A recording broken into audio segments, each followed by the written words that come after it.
Imagine it's 1995. You're a 30-year-old mechanic in a small town in Ohio. You've just driven off the lot in your brand new Ford Mustang, the dream car you've worked so hard for.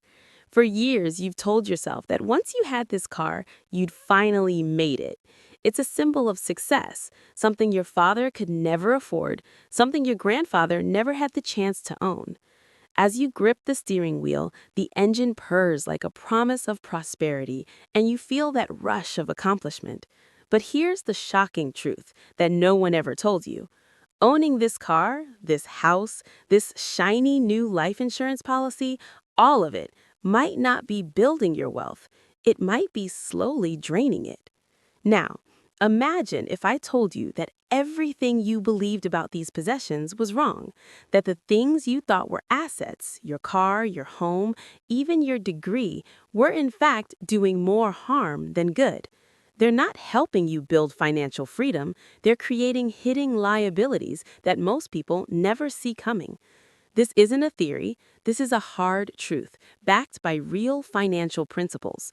The truth that you're about to uncover may change the way you view everything you own.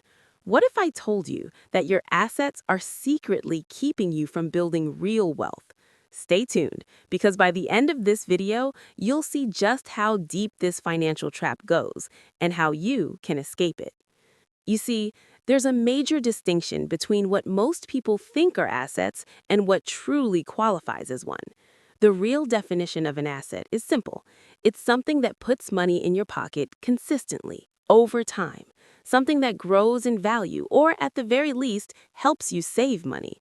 But what happens when you buy something thinking it's an asset, only to realize later that it drains your bank account instead? Let's break it down. An asset should ideally generate income or appreciate in value.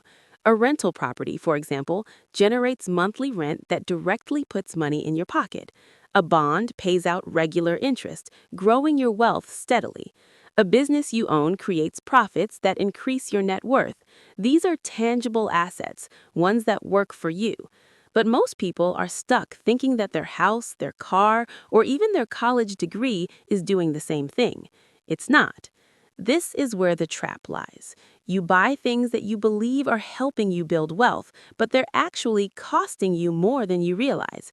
It's not just about how much they're worth on paper, but how much they're costing you in the long run. And that, my friends, is where the financial fog starts to clear. The reality is, almost everything we own that we think is an asset is actually a liability in disguise. You might have a beautiful house, the car of your dreams, a shiny degree hanging on your wall, and a life insurance policy that promises to take care of your family. But here's the kicker. None of these things are actually growing your wealth. They're just keeping you tied down in a never-ending cycle of payments, repairs, and hidden costs that prevent you from building true financial freedom. So what does this all mean for you? Simply put, if you want to build real wealth, you need to start recognizing the difference between what's actually helping you and what's just keeping you stuck. And that's exactly what we're going to uncover today. Let's start with the most obvious one, the car. It's not just a vehicle, it's a symbol of success, independence, and status. You tell yourself that owning a car is an investment, a way to build equity, and a necessity for your lifestyle. But here's the hard truth. Your car is not an asset, it's a consumption item. When you drive a new car off the lot, it instantly loses around 9 to 11% of its value. Within 5 years, it might be worth only 40% of what you paid for it. That shiny new ride, it's already on its way down in value the moment you start the engine. Let's do some math. The average American spends about $12,000 a year just to own and maintain their car. That includes insurance, gas, maintenance, parking, and repairs. Over the course of 5 years, that's $60,000 spent, and by the time you sell it, you might only get $15,000 back. For those who finance their cars, the situation gets worse. The average car loan term has stretched from 48 months in 1990 to 72 or even 84 months today. That means you're paying for a car for almost 7 years, and yet it's losing value the entire time. Does this sound like an asset to you? It's not. The only ones benefiting here are the automakers, the finance companies, the insurance providers, and the fuel industry. You're the one footing the bill, while they profit from your desire for ownership. Now let's talk about the primary residence, a major source of financial pride for many. It's the American dream, right? Owning your own home is supposed to be the ultimate asset. But when you really break it down, it's often more of a liability than a wealth-building tool. Let's say you buy a $300,000 home with a 10% down payment and a 30-year mortgage at 7% interest. Over the life of the loan, you'll end up paying around $418,000 in interest alone. Add on property taxes, homeowners insurance, and repairs, and you're looking at a total cost of ownership of roughly $1.18 million over the next 30 years. For your home to truly be an asset, it would need to appreciate by more than 4% annually to give you a return that justifies those costs. But in reality, many people never see that kind of return. Remember the 2008 financial crisis? Millions of homeowners who had followed conventional wisdom and bought homes with 30-year mortgages were left underwater, meaning they owed more than their homes were worth. This is the trap. We're taught that owning a home is always better than renting, that it's an investment. But for millions, it's been a financial pit that absorbs their income year after year without generating meaningful returns. A house can be an asset, yes, but the vast majority of homeowners aren't making money from it. They're just spending money with the illusion of building wealth. But it's not just cars and homes. The college degree is another asset that many people hold on a pedestal. We're taught from a young age that a degree is the key to success, to a high-paying job, to financial security. But the math doesn't always add up. The cost of attending college has skyrocketed. In 1980, the average annual tuition for a public university was just over $2,000. Fast forward to 2023, and that number exceeds $25,000 for public universities, even before factoring in room, board, and other fees. So you might ask, is it worth it? For some fields, like engineering, medicine, or law, yes, the return on investment is real. But for many others, the high cost of tuition doesn't justify the wages you'll earn post-graduation. Let's break it down. The average student loan debt in the U.S. now totals $1.77 trillion. A typical borrower might owe $37,000 in student loans. If you borrow $45,000 for a psychology degree, the median starting salary is around $38,000. After taxes and living expenses, you're left with maybe $400 a month to put toward your loan repayment. But the required monthly payment is $500. So what happens? The loan balance increases because the payments don't even cover the interest. In the end, after 20 years, the debt gets forgiven, but not before it generates a hefty tax bill you can't pay. This degree that you thought was your ticket to financial freedom becomes a financial burden. The credential might open doors, but often not for the wages that make the investment worthwhile.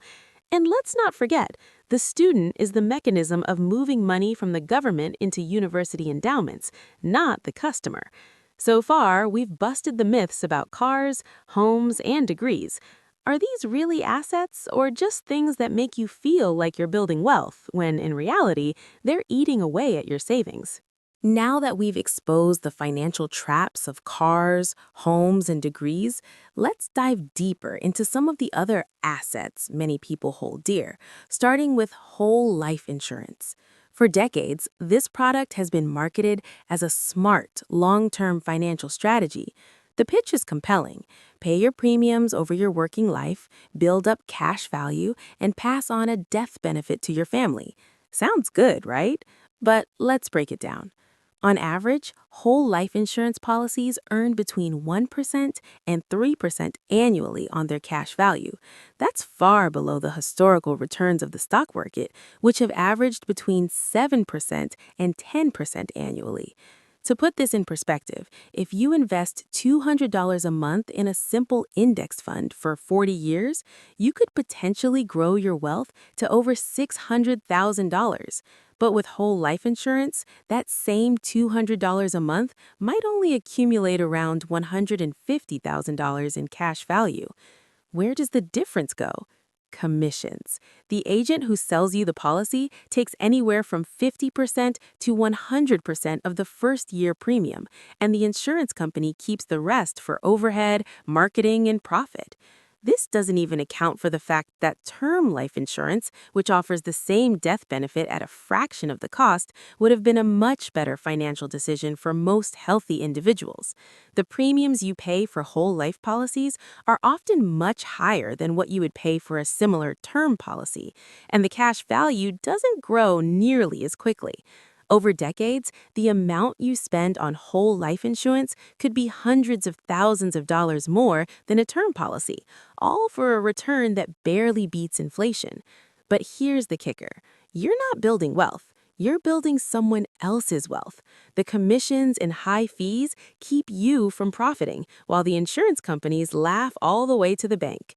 For years, millions of working-class families have poured premium dollars into these policies, only to end up with cash value that underperforms a simple investment strategy. Moving on, let's talk about equipment. The garage full of tools, the home gym, the high-end kitchen appliances, the photography equipment, and more. These items feel like investments, don't they? You buy them with the intention of saving money, creating something, or becoming more productive. But in reality, they're just another form of consumption. Take, for instance, a home gym setup. You buy a treadmill, weights, a bench, and accessories, all for about $3,000. If you were to replace a $50 monthly gym membership, you might break even after 5 years. But how often do you really use it? Studies show that within 6 months, 67% of home gym equipment is used less than once per week. After 2 years, most equipment ends up collecting dust. The same thing happens with musical instruments bought for lessons that were abandoned after just a few months, or power tools for projects that never materialized. This happens because retailers sell you the dream of becoming the person you aspire to be, the fitness enthusiast, the photographer, the DIY expert. But the reality is that most people don't follow through. You bought the equipment with the hope that it would lead to productivity or creativity, but in the end, it just sits there depreciating in value. When you finally sell it, you might recover 20% of what you paid. That's not an asset. That's a lease on a fantasy. Now, let's take a moment to talk about collectibles. In the 1990s, sports cards were considered a gold mine. Parents bought packs in the hopes of striking it rich, while collectors sealed their cards in plastic, waiting for them to appreciate in value. But here's the problem. Collectibles only appreciate under very specific conditions: scarcity, sustained demand, authentication, and liquidity. These conditions are rare, and most people don't understand just how speculative the market is. Take baseball cards, for example. In 1991, a mint condition Wayne Gretzky rookie card sold for $100,000. But by 1998, the market crashed, and those same cards were worth pennies.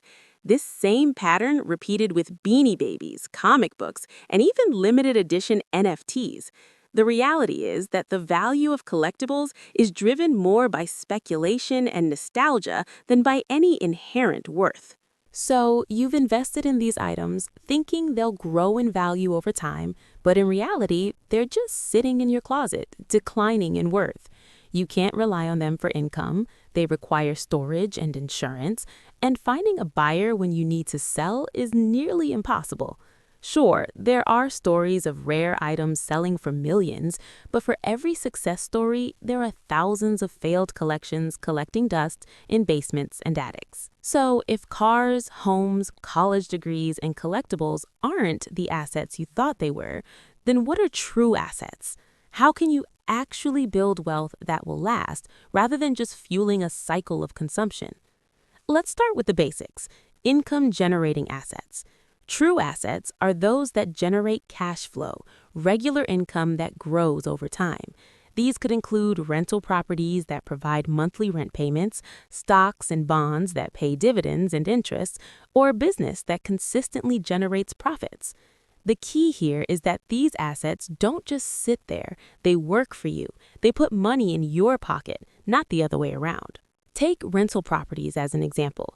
If you buy a property and rent it out, you receive monthly rent payments. These payments can cover the mortgage, maintenance, and property taxes while still leaving you with a profit. Over time, the property may even appreciate in value, giving you both regular cash flow and capital gains when you sell. Unlike a home that you live in, a rental property is designed to make money for you. It's the very definition of an asset. Next, consider stocks and bonds. Many people avoid investing because they're afraid of the stock market. But if you're buying stocks or bonds, especially dividend-paying stocks, you're building an asset that generates passive income. You don't need to be a financial expert to understand this. When you own shares in a company, you might receive dividends, essentially a portion of the company's profits. The value of the stock could also increase over time, giving you a return on your initial investment. Then there's a business, the ultimate wealth-building asset. Owning and operating a business that consistently brings in revenue can be an incredibly powerful way to create wealth. Unlike your car or home, a business isn't just a liability draining your bank account. It's a machine that generates cash flow, creates jobs, and gives you the opportunity to scale your wealth. But here's the catch. Building wealth through assets like these requires time, effort, and a different mindset. It means prioritizing investments over purchases, focusing on things that make you money rather than things that cost you money. For example, you might start small by investing in stocks or purchasing a rental property. Over time, those investments can generate the cash flow you need to buy more assets, which can lead to more wealth. Now, let's be real. Building wealth isn't easy and it's not immediate. It takes patience and planning. But the key is thinking long-term and focusing on assets that provide recurring income and appreciate in value. Unlike the car that's rapidly losing value the moment you drive it off the lot, these assets work for you and they grow over time. They don't come with hidden bills or depreciation. They put money in your pocket. This is the kind of wealth that grows, that builds on itself, and that can truly secure your financial future. But it's up to you to make the decision to stop buying liabilities and start investing in true assets, the kind that put you in control of your financial destiny.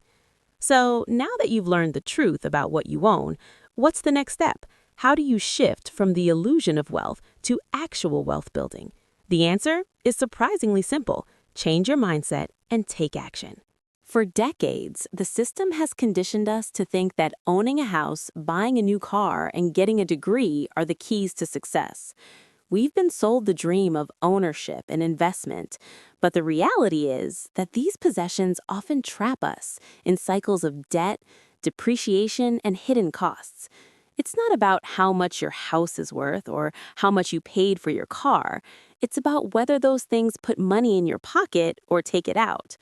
True wealth is built through assets that generate income, appreciate in value, and create lasting financial security. A house that you live in doesn't do that. A car that you drive every day doesn't do that. A degree that leads to debt and low-paying jobs doesn't do that. The key to financial freedom is focusing on assets that work for you, like rental properties, dividend-paying stocks, and businesses that generate cash flow. It's about investing rather than just purchasing for the sake of status or convenience. But here's the truth most people don't like to hear. This kind of wealth building takes time. It's not about getting rich quick. It's about getting rich smart. It's about thinking strategically and investing in assets that provide real value over the long term. It's about delayed gratification and making decisions today that will pay off in the future. And, most importantly, it's about understanding the difference between an asset and a liability. You might be wondering, where do I start? The first step is simple. Stop buying things that drain your wealth. Don't fall into the trap of thinking that owning a car or a home will make you rich. Recognize those items for what they really are, costs, not investments. Once you shift your thinking, it becomes clear where to put your money, in assets that produce income, appreciate in value, and give you true financial freedom. Start small and build up over time. Maybe it's investing in a rental property. Or perhaps it's buying stocks in companies that pay dividends. Maybe it's starting a side business or building a savings account that you can eventually use to purchase true assets. Whatever it is, remember that wealth building is a marathon, not a sprint. The most important part is to start. Take that first step toward investing in your future rather than continuing to feed the system that makes you feel like you're accumulating when you're actually depleting. This is the moment when you can choose to break free from the cycle. This is the moment when you can decide that your financial future doesn't have to be built on illusion, but on reality. Assets that truly grow, generate income, and put you on a path to financial security. So, what will you do with the knowledge you've gained? Will you continue down the same road, believing that what you own is helping you build wealth? Or will you take control of your financial destiny and start building true assets today? The choice is yours.